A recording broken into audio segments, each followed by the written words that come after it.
সম্প্রতি বাংলাদেশের প্রথম প্রধানমন্ত্রী তাজউদ্দীন আহমেদের পুত্র ও সাবেক স্বরাষ্ট্র প্রতিমন্ত্রী তানজিম আহমেদ সোহেল তাজ আবারও বিয়ে করছেন, এমন খবরে নানান সমালোচনা হচ্ছে। গাজীপুর ৪ আসনের সাবেক সংসদ সদস্য ও সাবেক স্বরাষ্ট্র প্রতিমন্ত্রী তানজিম আহমেদ সোহেল তাজ আবারও বিয়ে করতে যাচ্ছেন। রাজধানীতে তারই ফিটনেস সেন্টারে অনুষ্ঠানের মাধ্যমে ৫৫ বছর বয়সী সোহেল তাজ সম্প্রতি বাগদান সম্পন্ন করেছেন।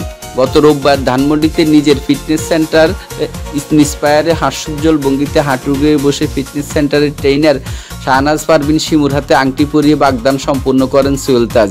আগে স্ত্রীর নাম কনকা করিম, সেই সংসারে ছেলে ও নাতি রয়েছে।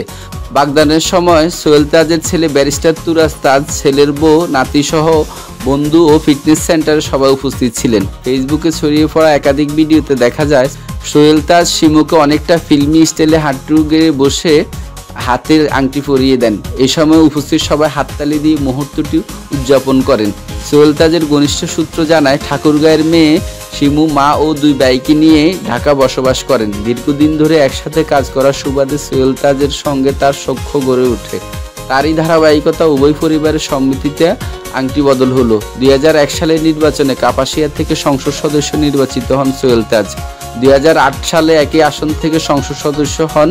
2009 সালের 6 জানুয়ারি আওয়ামী লীগের নেতৃত্বাধীন মন্ত্রিসভায় স্বরাষ্ট্র প্রতিমন্ত্রীর দায়িত্ব পান তিনি।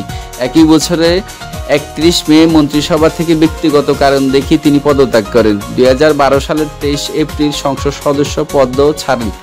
এরপর রাজনীতি থেকে অনেকটা দূরে সোহেল তাজ। কয়েক বছর ধরে ফিটনেসের প্রতি তিনি বেশি মনোযোগী। সেই সবের ছবি ও ভিডিও প্রায় পোস্ট করেন ফেসবুকে। এছাড়া কয়েক মাস ধরে ক্ষমতাচ্যুত আওয়ামী লীগের সমালোচনামূলক বিভিন্ন বক্তব্য ও সংবাদ শেয়ার করছেন তিনি।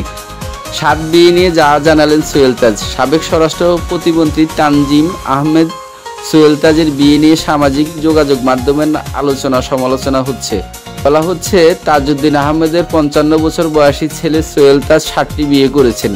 এই সমালোচনা নিয়ে আজ বৃহস্পতিবার সোহেল তাজ নিজের ভেরিফাইড ফেসবুক পেজে লেখেন, আপনারা অনেকেই প্রশ্ন করেছেন আমার ব্যক্তিগত জীবন সম্পর্কে। আমি কিছুই বলবো না, কারণ এটা আমার একান্ত ব্যক্তিগত বিষয়। 2টি কমেন্ট শেয়ার করলাম, তা থেকে আপনারাই বুঝে নিন কোনটা সঠিক আর কোনটা মিথ্যা।